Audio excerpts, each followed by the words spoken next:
Thank you for joining us for JINSA's Jordan Valley Report Release webinar. We are honored to have joining us today three distinguished guests. IDF General Yaakov Amidror, who's a JINSA Gemunder Center Distinguished Fellow and former National Security Advisor to Prime Minister Netanyahu. IDF General Yaakov Eish, Senior Vice President for Israeli Affairs at JINSA and a Distinguished Fellow at JINSA's Gemunder Center for Defense and Strategy. And he was former Israeli Defense Attaché to the United States. And Steve Rosen, who's a Senior Fellow at JINSA's Gemunder Center. This Zoom will be moderated by JINSA President and CEO, Dr. Michael McCoskey. They will be discussing our new Gemunder Center report, Best Line of Defense, the Case for Israeli Sovereignty in the Jordan Valley. During the webinar, you can ask questions through the Q&A mechanism or raise your hands during the call. For those in the audience, you are automatically muted and your video is off. I would like to invite Dr. McCoskey to start this discussion. All right, thank you, Harris, and nice to have and see General Amidror, General Eish, and Steve Rosen. One of the nice things about Zoom in this lockdown is we get to see each other, even across the Atlantic and the Mediterranean. Thank you all also for joining us today, as echo Harris.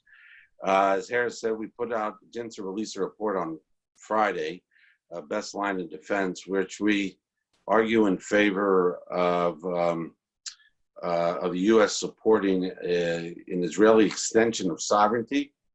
Commonly, people call it annexation, but as we discuss in the report, we think that is the incorrect term because that suggests that, well, anyway, you could read the report, but we call it extension of sovereignty, Israeli law incorporation. The reason why we decided to do this, and it's somewhat of a new area for JINSA, is because we focus on security, we focus on U.S. security interests, issues that have to do with the U.S.-Israel security relationship. And amidst this debate, which I'm sure everybody on the call is familiar with, the Israeli government is announced their intention, if they get U.S. support, to extend sovereignty to up to 30% of the West Bank, Judea and Samaria, which includes the Jordan Valley, which is about 15% of the West Bank. This is a sparsely populated area.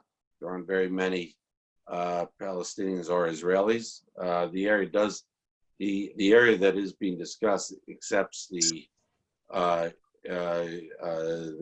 city of Jericho, which has about 20,000 people. So this is not in this calculation. There are about 9,000 Israelis and 15,000 Israelis and 9,000 Palestinians in the Jordan Valley. This is, we see as an important, we think this is vital for Israel to retain and for its own security. We also think it's important for Jordanian security. So I'll mention one other issue and I'll get right to our panelists here. The second issue, why we're doing this, I mean, the main issue is because we think it's an important security issue. The other thing is frankly, no one has taken this lane in the debate here in Washington, certainly. The overwhelming amount of voices outside the Trump administration and, well, many in the Republican Party has been in opposition. Certainly among think tanks, that's been the case, but you also have opposition by the EU, by a number of Gulf Arab countries, and so on. No one has really made the case here why it would be advantageous to Israeli security, to Jordanian security, and therefore, since Israel and Jordan are such important countries for us, the United States, why it's important for U.S. interests to do it. We've hoped with our report, we've kind of informed folks about the security advantages of doing so. So let me turn right away, and I know we'll have a lively discussion, and we'll get to questions from the audience.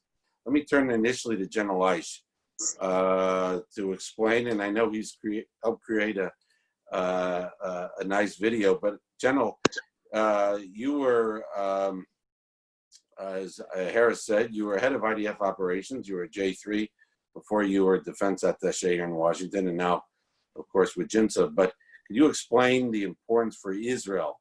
Let's start, actually explain that General Eish and General Amidror were advisors on this report. The authors you could see online But General Ige, could you explain why it's important for Israel to permanently control the Jordan Valley for its security? Can you explain the security standpoint? Then I'll turn to General Amidjor.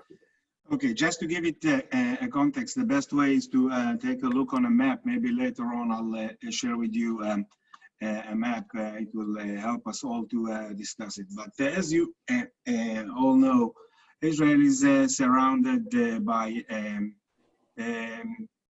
different states, to include Jordan, which is the one that we have the longest border with. And we share the triangle of borders, Jordan, Syria, and Israel. And if you are continuing to the north, we can continue to Lebanon. The reason why I started with that is just to remind us what is the situation over there in Syria, over there in Lebanon. Maybe we can elaborate on it later on. We have also the border of 200 kilometers with Egypt along the Sinai Peninsula. And maybe later on we will remind what is the situation along that border. And we have 70 kilometers border with the Gaza Strip, which have Hamas and the Islamic Jihad and many other factions with different capabilities that they have gained in the last decade or so. The reason why I started with that is because when you are adding on that, the border that we have, the secure border that we have today with Jordan, it become really interesting and challenging. This is 65 miles of border, something like 100 kilometers from the Sea of Galilee until the Dead Sea. And it is quite secure because you have the Jordanians doing their job on the eastern side and the IDF on the western side. Now, the topography is the second interesting element. This valley is controlled from the east by the Jordanians and by us from the west. And by that, practically, we are creating an isolation, security, or a buffer zone between Jordan and the Palestinians inside Jordan to the West Bank where we have the Palestinian Authority. By that, we can prevent smugglings, some things that we are dealing on a monthly or weekly basis, infiltrations that we are having from attempts that we are having from time to time, and some other threats. And in order to have a better understanding what does it mean, infiltrations or smugglings, all you have to do is take a look what have happened in Gaza when we withdraw from Gaza. So the topography here is very critical, and when I'm saying strategic importance, I mean for Israel, and I mean strategic importance also for Jordan, something that we can speak later on. Together with the length, the topography is really challenging, and you can ask almost everyone who have served in any military. He will tell you that without being present at that valley, you can hardly defend the state of Israel. That's what Matan Vilnai said today. He's the leader of Commanders for Security of Israel. He said today in the Israeli channel when he debated it with Gershon Cohen, who also is a major general. And that's practically what General Allen came with when he did his analysis on behalf of the US administration when he offered an American presence. He acknowledged the importance of a certain presence, which obviously we didn't accept it in the valley. So with that, I think it's very clear that strategically speaking, geopolitically speaking, and from security aspects, an Israeli presence in that valley is of an essence. Okay. General Amidjor, would you like to pick up with what Aish was saying, please? Yes, I will say that it is the best barrier for defending Israel. If one day we will have to face classical wars, classical military systems. Today, the Syrian army is building itself. The Iraqi army does not exist. The Jordanian army is very little, but we remember the days during which we faced 7 divisions coming from Iraq and 5 from Syria, and we might face it in the future. You don't build your security on the assumption that the current situation will continue forever, and it is as essential to make any decision in the future about Palestinian state safer for Israel, because the alternative is to see Gaza in the West Bank.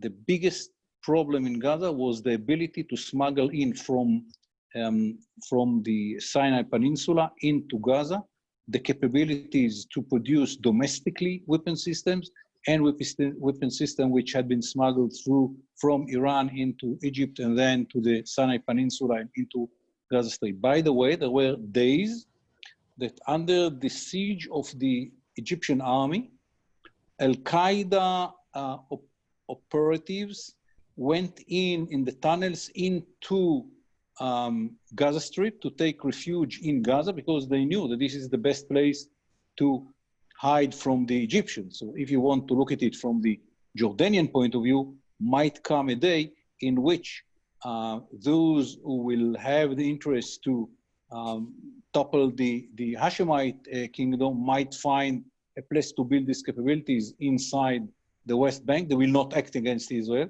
We will not have any excuse to act against them. And then they will move into Jordan and find the way to smuggle all the capabilities into the Hashemite kingdom and to topple the regime there. So from both sides of the Jordan River, there is a huge interest, objectively. What the Jordanians are saying because they are facing the reaction in the street is something else. But objectively, professionally, it is the interest of both sides to separate the West Bank from the Hashemite kingdom, and the best way is to put the IDF there for eternity. And there is no any substitute for that. The Allen technology was, with all due respect, far from being enough. I don't see any American who will recommend America to defend the borders of America against ISIS or any other terrorist organization with this technology and only with this technology. And we don't want American soldiers to sacrifice their life for the sake of Israel. Israel's ability to defend itself by itself is one of the most important pillars of our security vision. Okay, I'm going to come back to you guys. I just want to turn to Steve Rosen. Steve, could you address the American debate here?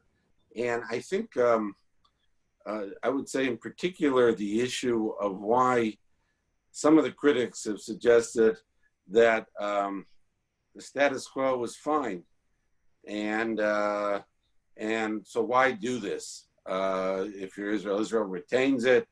The Allen plan was that General Amidor was just talking about has been rejected. I think, so why do this now? I guess is the question, and why isn't the status quo fine to continue if necessary?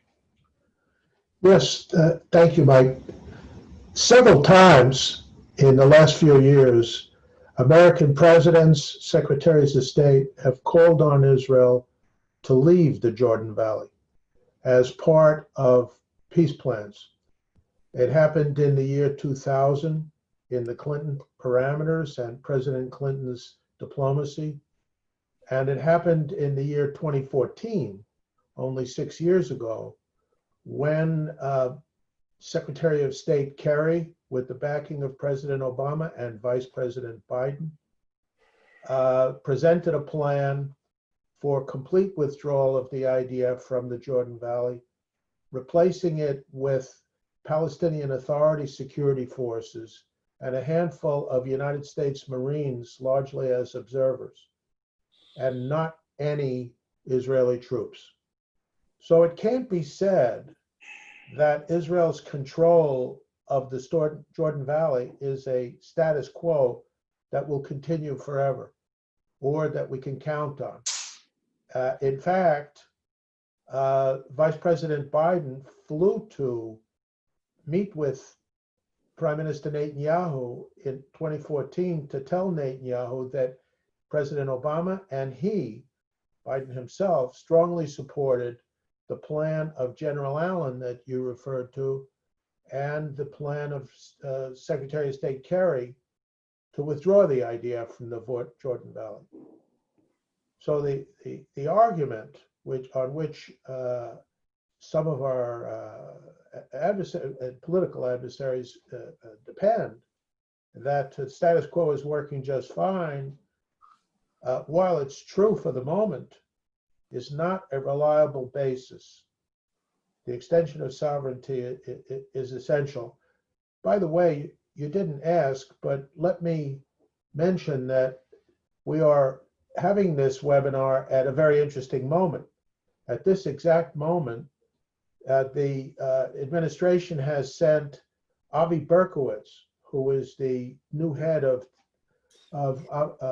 Jared Kushner's peace team, replaced Jason Greenblatt, and Scott Leith, who is the mapping expert on the National Security Council, to go to Israel, meet with the prime minister, the defense minister, and the foreign minister, and try to identify places that the US can support Israeli sovereignty extension immediately, and which places they think it should be postponed.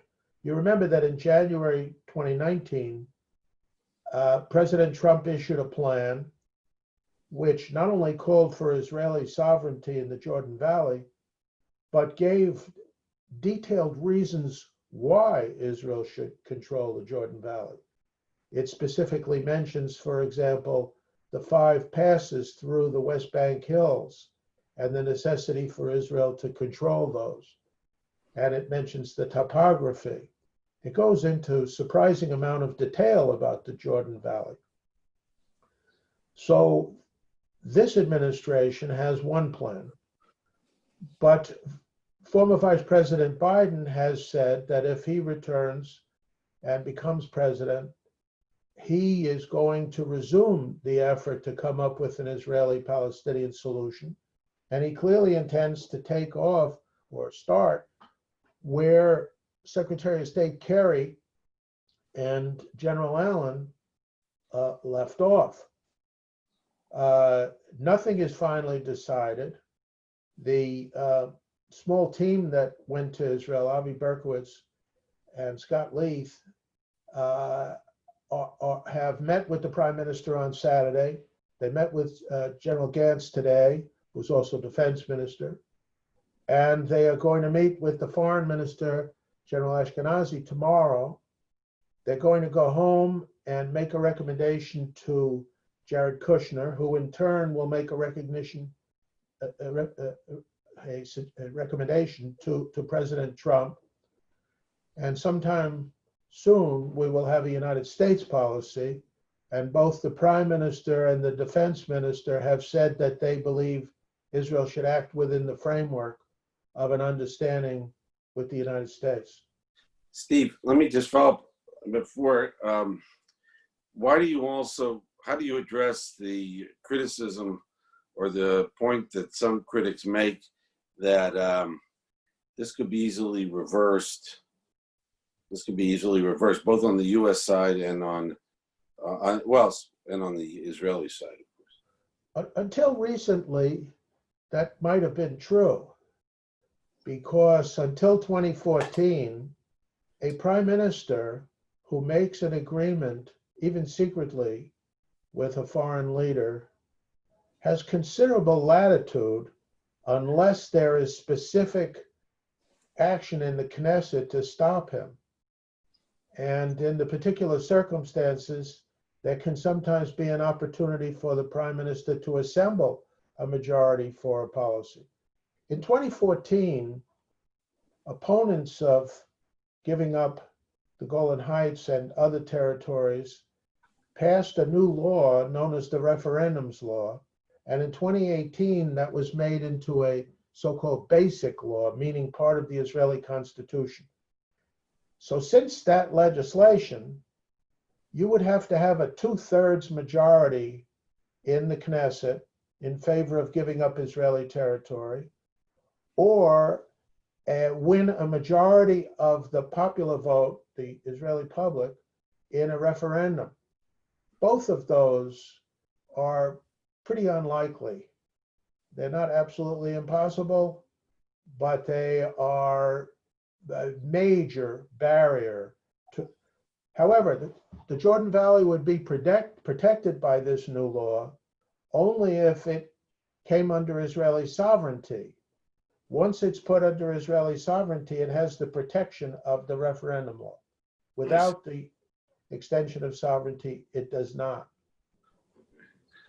Let me go to General Amidjor back and ask him, some have suggested, General Amidjor, that, well, if Israel withdrew from the Jordan Valley under some technology conditions, however inadequate and so on, that if there were problems, Israel would be able to go back in with relative ease. How do you address that point? It's the same words that we heard when we retreated from Gaza.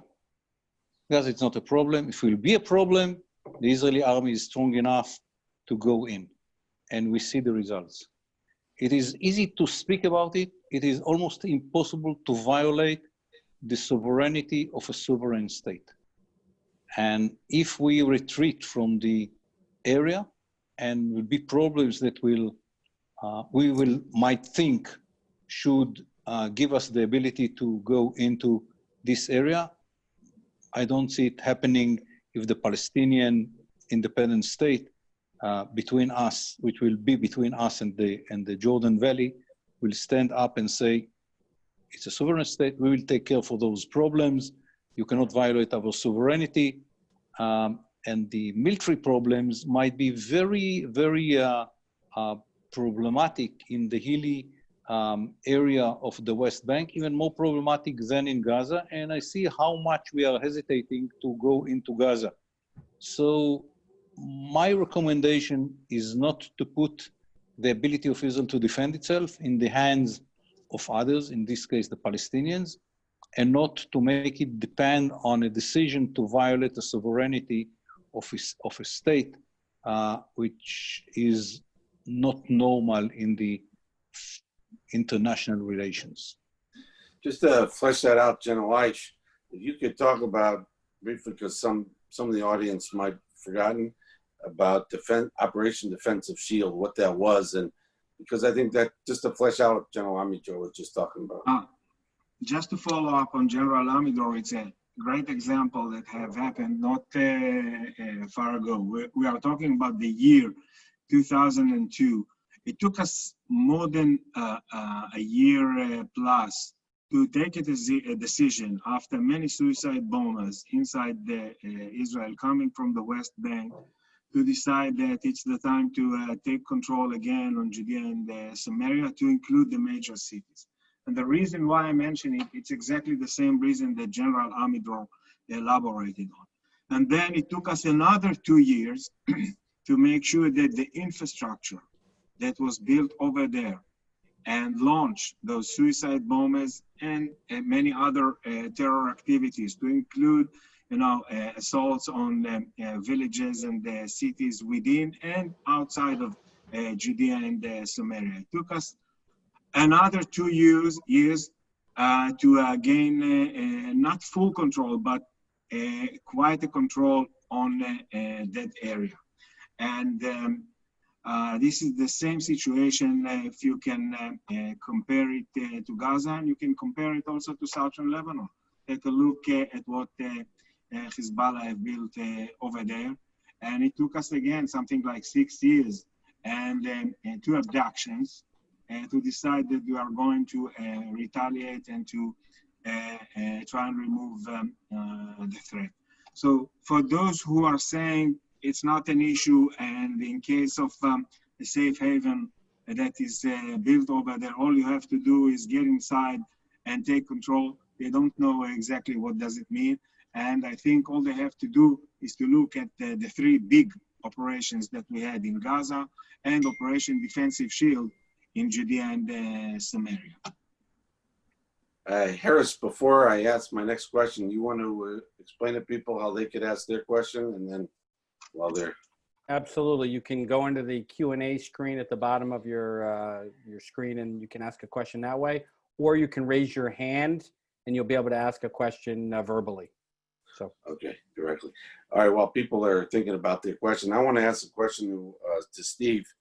One of the issues about the status quo being under threat or cost is the fact that at the end of the Obama administration, the UN Security Council passed UN Security Council Resolution 2334.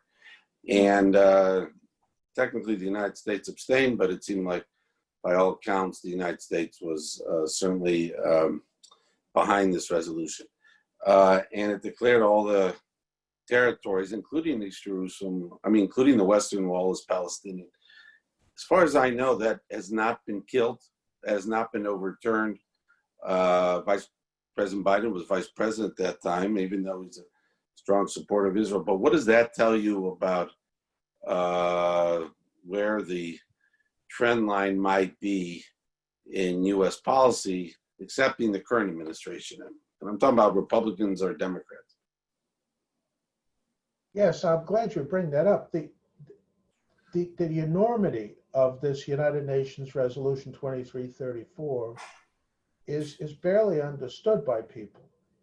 It says, not in so many words, but legally speaking, it says that the presence of Jews in the hills of Judea and at their holiest site at the Western Wall is a criminal act. It's a war crime. And that any individual who does any of this can be prosecuted. And when you combine this with the very expansive mandate that the International Criminal Court has given itself, half the people of Israel are criminals when they get up in the morning. So it's very extreme. And the fact that it was allowed and not vetoed by President Obama is really the single most shameful thing he did about the Middle East. And we are living with it today. Israel has been put in the position where anyone can accuse it of acting in violation of international law. We also have the issue of acquisition of territory by force. Well, Americans might remember that we took Texas from Mexico by force. As a matter of fact, we took the whole country from the Native Americans by force. Just about every major country in the United Nations has taken territory by force somewhere, sometime. So but uniquely, Israel is accused of these. Okay. One last thing, Harris, I'm sorry, I'll just have one quick follow-up one. I know we have a lot of questions.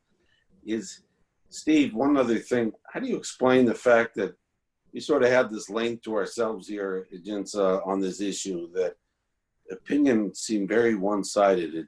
It's unusual, I would say, on any issue in the Middle East to have such a one-sided focus among a lot of the commentary.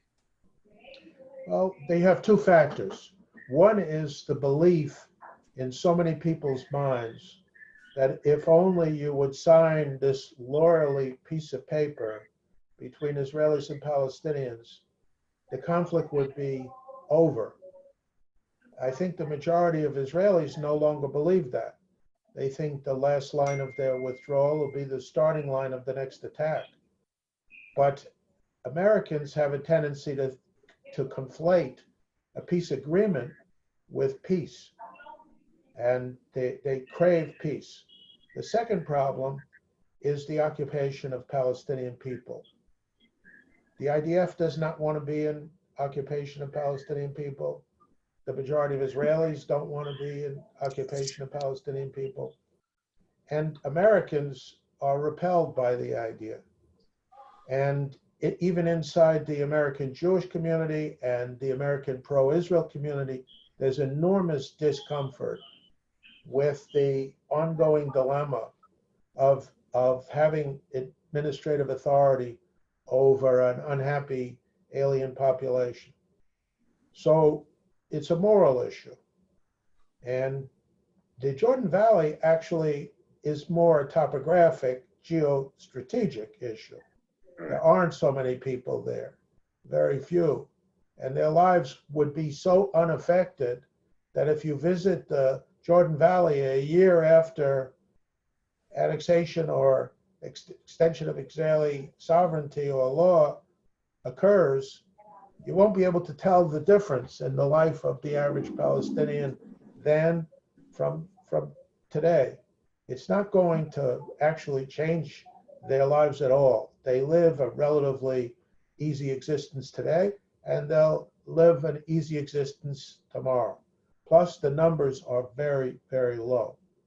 But people associate the concept of extending sovereignty and so-called annexation with the occupation in more densely populated places. Okay, good. All right, thank you. And as we said, I think there are about according to the Washington Institute, there's 9,000 Palestinians and 15,000 Israelis in the Jordan Valley, excepting Jericho. All right, Harris, can we go to questions, please? Absolutely. We'll start with a question from Andy Lappin. Chicago. Andy, you're able to talk.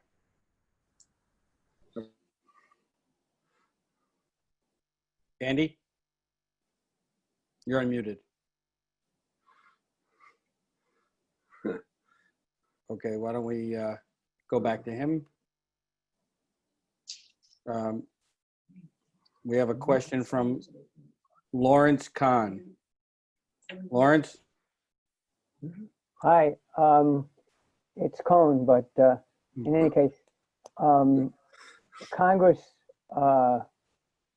a number of congressmen like Senator Cardin, for example, have come out and with opposition to this plan.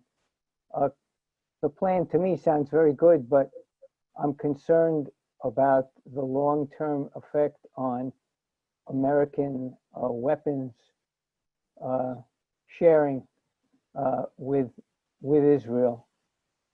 Is there something that can be done to prevent that? Can I answer that? Joe Biden has said that the MOU, the Memorandum of Understanding between the United States and Israel, the 10-year memorandum that was signed in 2016 by President Obama, was one of his proudest acts. And it's part of the proud legacy of the Obama-Biden administration. It's true that Senator Sanders, when he was a candidate for the Democratic nomination, talked about taking money out of the MOU and giving it to Gaza. He didn't seem to understand that Gaza is ruled by Hamas, which is a terrorist organization, and that it's an unlawful act for any American to give any money to Hamas. But that's a detail. Biden called this ridiculous and dissociated himself from it. Now, it's true that Biden will be under pressure from the left of the party, and some will want to cut the MOU. But most of the money in the MOU has been contracted with American defense manufacturers. You would have actual layoffs of American citizens. Almost all the money, in fact, all the money in the MOU will be spent inside the borders of the United States to help Israel procure American weapon systems. Those systems are not involved in the Palestinian question. They are entirely aimed at Iran and other foreign adversaries who have aggressive intentions toward Israel. This would be directly undermining Israel's ability to defend itself by itself. In my judgment, this is a bridge too far for Joe Biden and is not going to happen. Mike, do you want me to ask another question? No, please continue with all the questions. Yes. Okay, great.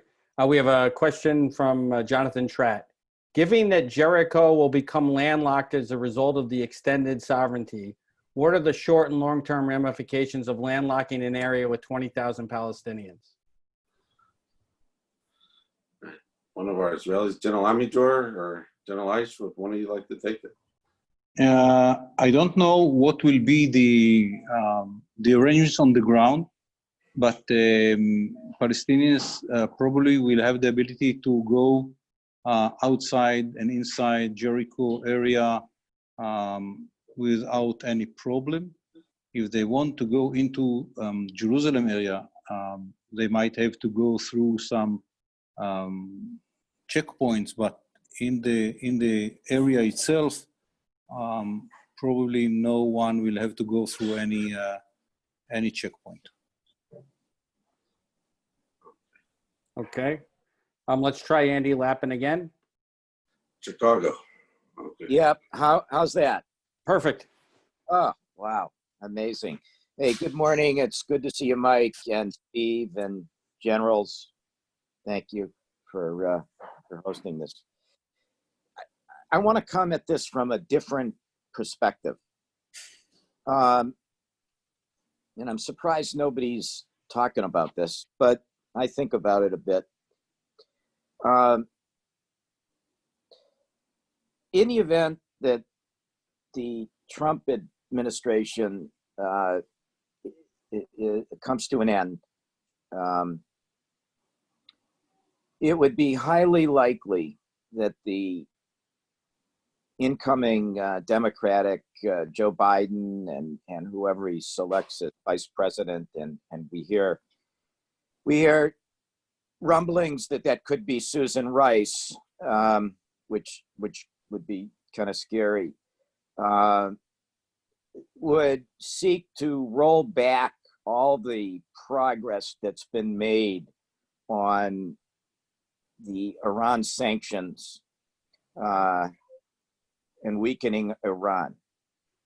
And I guess if I were Israel and I was looking at that potential and the 130,000 or so missiles stationed on the northern Israeli border in Lebanon, I'd be thinking to myself, do I want to take the chance that in the event of a Democratic administration, that I'd want to expose myself to the silliness and great danger of their continuing charade with the appeasement of Iran and all that would mean to Israel. The missiles especially are a really, to me, almost more of an existential threat than the potential for Iran to get a nuclear weapon. They're right there, they're ready to go, and we all saw what happened during the last incursions from Gaza and how easy it is to hold the country down with just by launching a couple hundred missiles a day. So I guess all I'm coming to is, if Israel were really concerned with this, it would seem to me to be highly likely that they're going to be looking at some type of preemptive action in Lebanon and or in Tehran. And if that's the case, it would seem that annexation,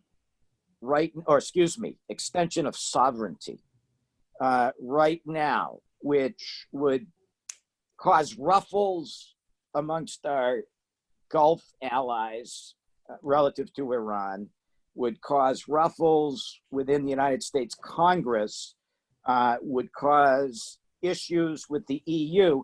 This would create a speed bump for Israel in the event of preemptive action. And that speed bump could be quite disabling. So I just wondered if any of you are thinking about it from that perspective. Steve, do you want to address that? Well, Andy, it's good to see you. As you know, our topic today is the Jordan Valley, not so much Iran. One thing I would point out is that if you assume that the political balance in Congress, even if Biden wins the presidency, will be pretty close to 50-50 as it is today.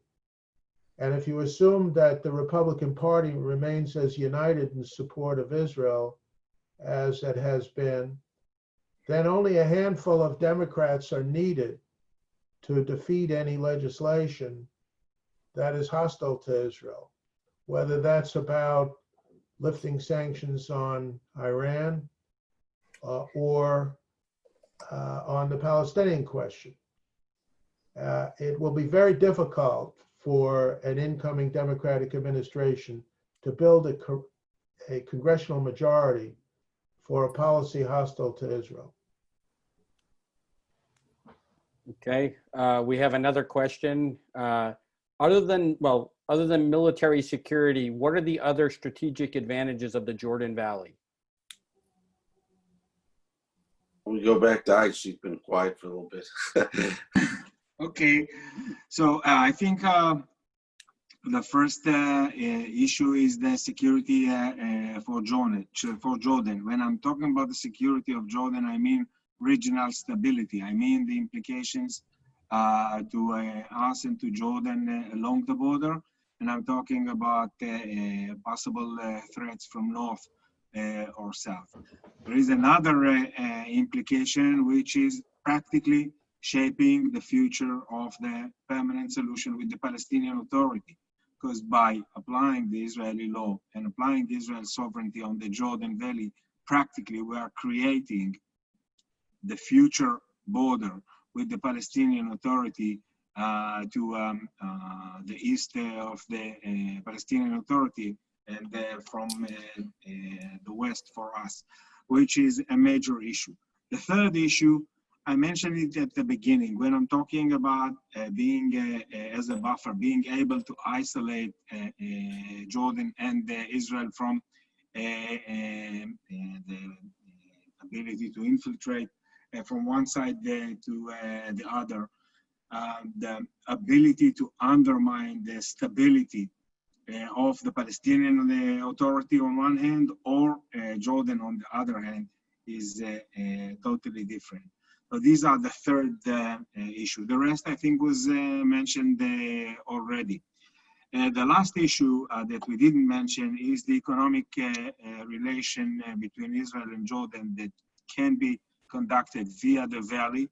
We are talking about gas that we are transferring to Jordan, or water, or goods, that in the past were transferred from Turkey via Syria to Jordan. Today it's done via Haifa port, the Israeli rail into Jordan by trucks. So and vice versa. And vice versa. Not less important. So when you are thinking about those considerations, I think it portrayed the whole picture. General Hamid-Dor, did you want to add anything to that? Or? I think that there is something which is behind the security itself.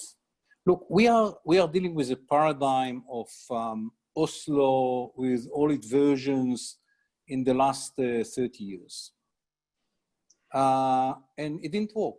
It was mentioned that in spring 14, the Obama administration put a paper calling both sides for negotiations, and Prime Minister Netanyahu said, I don't like the paper, I have reservations, but if it is American paper, I'm coming. And Abu Mazen refused to come. And then on all the meetings that had been taken part, the Palestinians were not ready to negotiate after Oslo, and they didn't move even 1 centimeter from their demands after Oslo.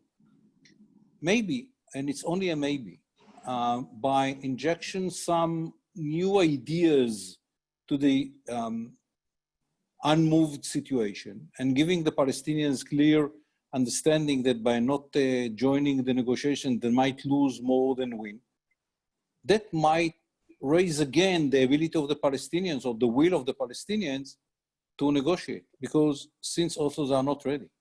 They are ready to sign agreement in which Israel is giving up everything and they don't give anything. And I think that here there is a chance that bringing some waves to the situation might change it.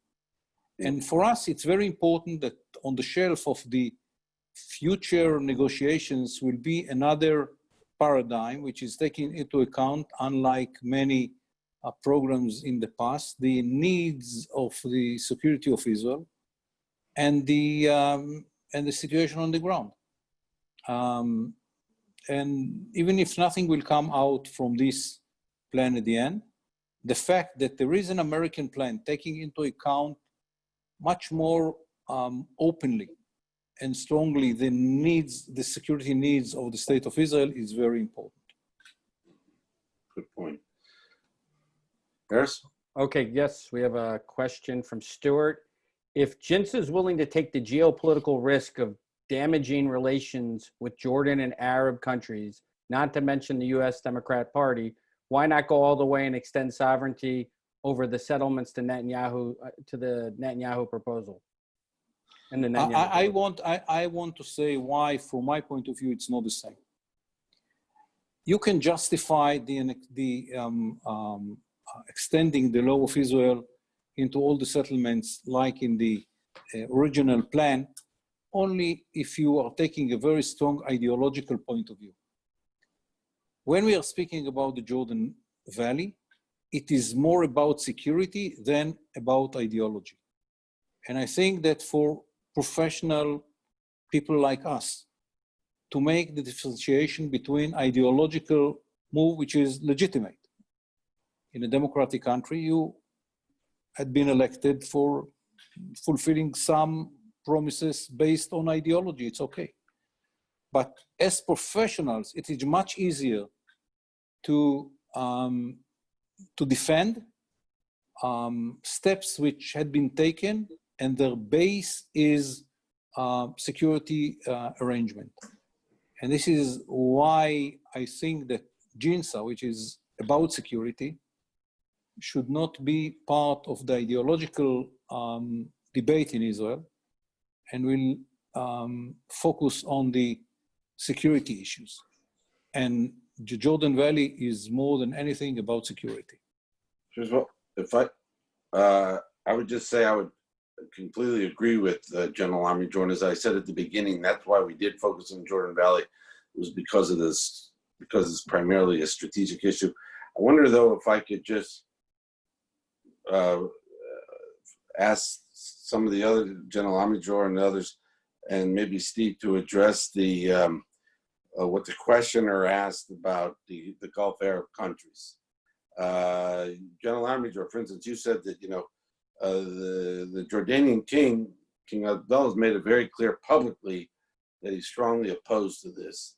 I'd like to address that a little more, and also how you see the relations with Israel and the Gulf countries. And I'll point out there was an article in the New York Times, I think it was Thursday, but which got confirmed, I think, the next day, that Israel and the UAE are going to be cooperating on combating the coronavirus. And this is after, Although Israel is considering applying the Israeli law.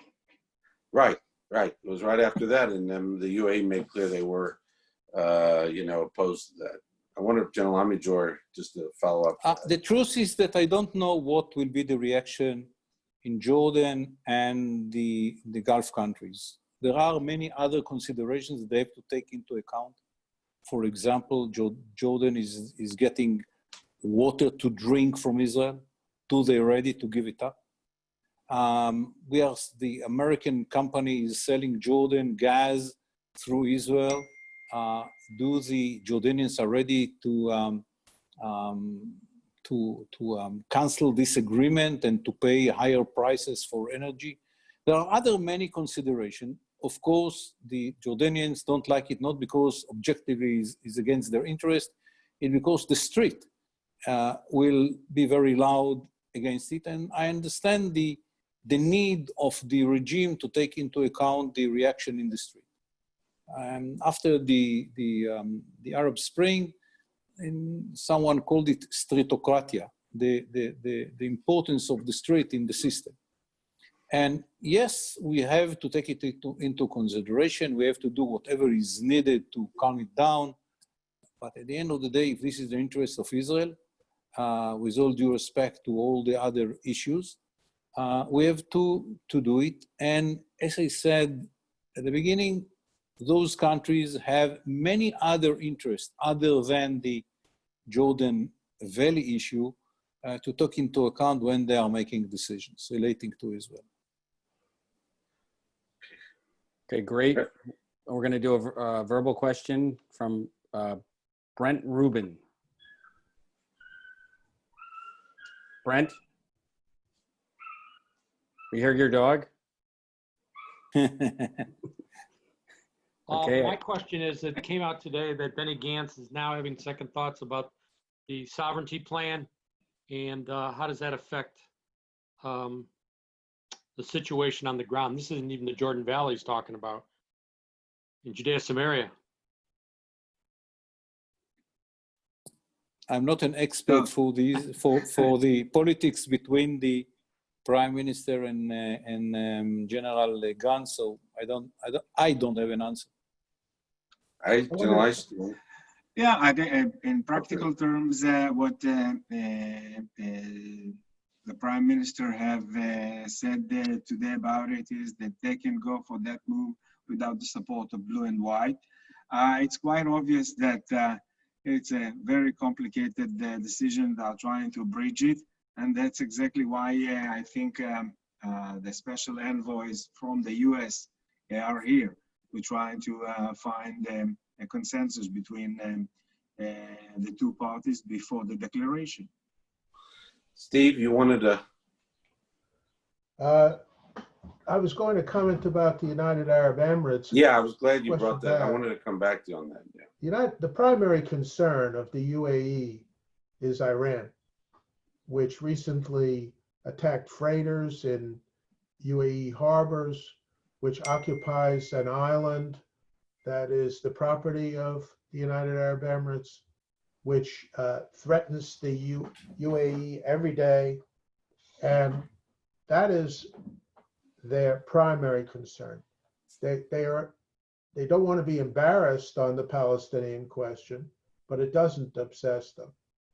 And they cooperate with Israel on many matters behind the scenes. Similarly, with King Abdullah of Jordan, I think it should be said that it's in Jordan's core interest for the IDF to remain in the Jordan Valley. And privately, it's clear that that would be his preferred outcome. But he doesn't want to be put in the position of defending acts which inflame the Palestinians, since 60% of his citizens are of West Bank Palestinian origin. And he will cause himself trouble at home if he's seen to be too close to Israel. So we're talking about fig leaves, we're talking about appearances, we're not talking about core strategic interests. Jordan will, for all the reasons that my colleagues have mentioned, Jordan is now getting its natural gas from Israeli companies and American companies operating in Israel at a lower price than Israeli customers are paying the same companies for the same gas. The Jordanians are getting a deep discount. It's estimated that they will save $500 million over the period of the contract that was just signed. Canceling that contract will cause them $500 million in greater costs, and will also cause an enormous disruption in their production of electricity while they try to scrape up some natural gas supplies somewhere else. This is not going to happen so fast. We are talking a lot about the world of shadows and the world of appearances. Okay, thanks. I think, Harris, we run out of time. I know we have a lot more questions, but we're coming to 12:30 Eastern time. Yes, exactly. So Dr. Makovsky, do you have any closing remarks? No, I just want to thank everybody for joining. You want to just tell them what's on deck? Yeah, absolutely. We have, for those of you, well, first of all, I want to thank everybody on this call. It was an excellent, enlightening call. I'm sure we had an amazing turnout. Start tomorrow. We launch a new series tomorrow, a series hosted by Dr. Makovsky on Winston Churchill. Part 1 is Churchill Zionism and his worldview. It'll be tomorrow, Tuesday, June 30th at 5 p.m. on Zoom. If you haven't signed up for that, please do so as soon as possible. And then that's going to be a weekly series moving forward for the next 4 weeks. I didn't understand. It will be hosted by Dr. Makovsky and Winston Churchill? Yes, I am. I'm conjuring them. I'm conjuring up Sir Winston. No, I'm going to speak about tomorrow. We'll talk about Churchill's worldview, and then the next 3 parts will be about Churchill and Zionism, what it speaks about his worldview. We thought it was worth doing this since his statue in London recently got defaced and they had to protect it. So we thought it's good to step back and discuss who we